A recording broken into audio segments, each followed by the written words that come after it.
Oke, kawan-kawan semuanya, Assalamualaikum warahmatullahi wabarakatuh. Seperti biasa, gue balik lagi di channel YouTube ini ya. Oke, untuk kesempatan kali ini, gue ingin sedikit masih melanjutkan pembahasan terkait dengan dugaan ijazah aspal dari Mukidi Pakok ya, Bahlul Sontoloyo ya, yang merupakan salah satu manusia durjana di era modern seperti saat ini ya, karena sudah melakukan yang namanya pengibulan publik berkali-kali sebagai seorang individu personal pribadi yang sangat memalukan bagi kita ya. Karena orang ini mewakili bangsa kita selama 10 tahun terakhir loh, menjadi pemimpin ya.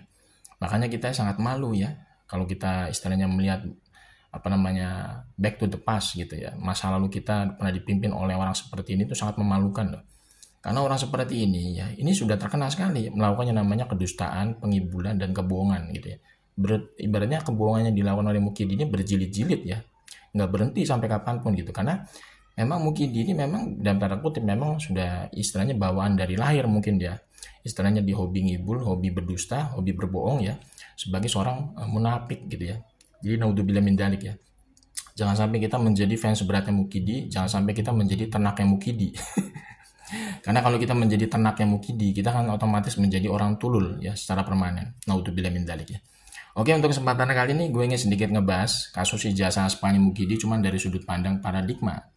Kenapa kasus ijazah aspalnya Mukidi ini harus terus disuarakan sampai Mukidi masuk hotel Prodeo ya. Dan jangan sampai kasus ijazah aspalnya Mukidi ini istilahnya tertutupi dengan isu-isu berita lain ya. Karena kasus ijazah aspalnya Mukidi ini menjadi pintu masuk paling mudah, paling dekat untuk mengadili Mukidi secara hukum sampai dia masuk hotel Prodeo gitu ya. Kita sama-sama tahu ya, kalau misalkan Mukidi ini bisa dibuktikan ijazahnya aspal secara hukum ya, lewat putusan pengadilan yang berkekuatan hukum tetap, maka secara otomatis Mukidi ini kehilangan legacy sebagai seorang mantan penguasa. Kemudian dia juga kehilangan yang namanya sisi materi sebagai seorang penguasa. Kenapa? Karena ketika Mukidi ini sudah diputuskan misalkan ijazahnya aspal secara jurisprudensi hukum, maka Mukidi ini sudah kehilangan yang namanya sisi materi sebagai mantan penguasa maupun penguasa dulu gitu ya.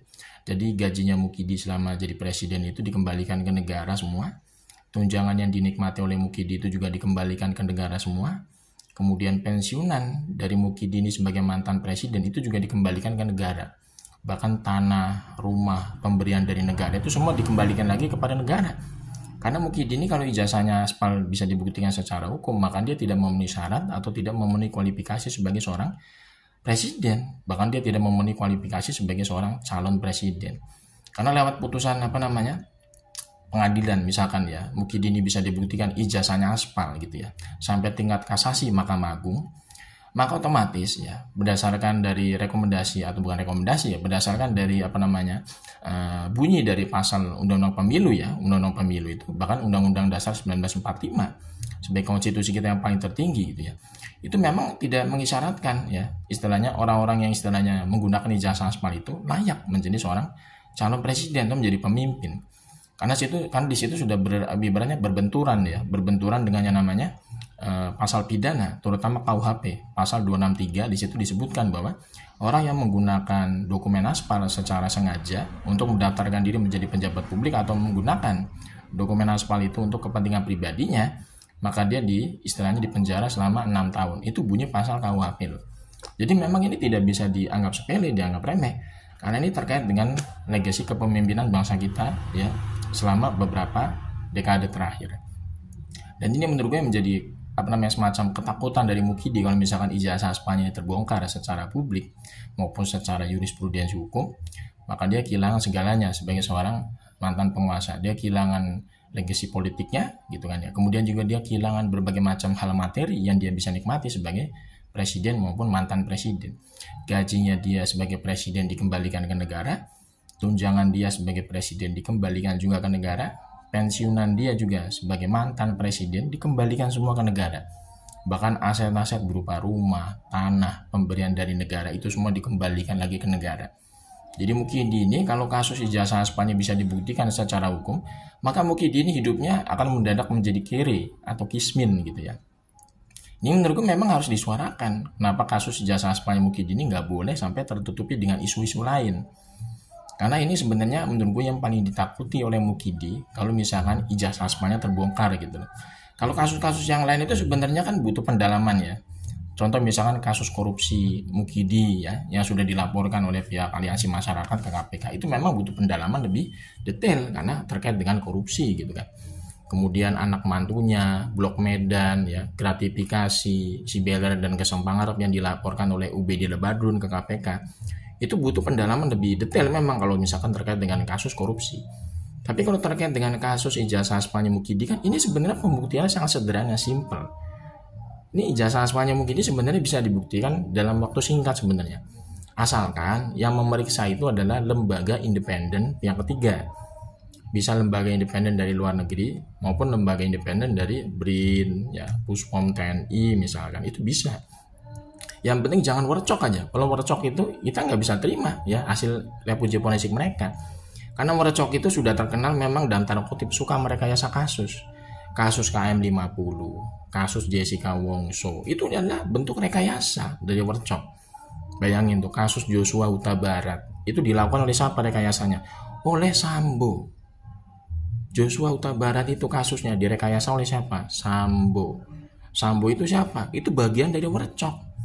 Bayangin tuh, worcok itu merekayasa kasusnya sendiri. Bagaimana mungkin kita masyarakat percaya hasil lab uji forensik dari worcok gitu loh, dengan track record yang dalam tanda kutip sangat bobrok seperti itu terkait dengan proses penegakan hukum. Jadi kita memang mempercayakan hasil lab uji forensik dari ijazah Aspanya Mukidi ini adalah dari pihak yang independen, lembaga independen gitu loh. Makanya diperiksanya sebenarnya ijazahnya Mukidi ini yang diduga aspal ini diperiksa di luar negeri sebenarnya. Ada laboratorium forensik di Amerika Serikat, laboratorium forensik di Singapura, laboratorium forensik di Eropa, banyak sebenarnya. Dan itu sebenarnya kan bisa dalam waktu sekitar 7 hari selesai kok, gitu loh. Bahkan keterangan dari Bang Lismon itu nggak lama sebenarnya, ya, sekitar 3-7 hari sebenarnya pemeriksaan dari komponen ya uji karbon dari ijazahnya Mukidi ini bisa selesai, bisa keluar hasilnya kok. Dan itu memang butuh yang namanya komitmen ya untuk menyelesaikan kasus ijazah Aspanya Mukidi ini supaya clear, terang benderang. Jangan sampai kasus ijazah Aspanya Mukidi ini ya ini masih dilindungi oleh aparat penegak hukum gitu loh. Ini harus dituntaskan. Dituntaskannya itu harus dengan apa? Harus dengan kejujuran, profesionalisme, integritas dalam menegakkan hukum. Jangan sampai ya Mukidi ini dilindungi oleh aparat penegak hukum gitu loh. Itu yang sangat disayangkan. Kalau orang bermasalah di Republik ini dilindungi atas nama hukum, ini tentu menjadi presiden buruk bagi bangsa kita ke depan yang katanya negara hukum gitu loh.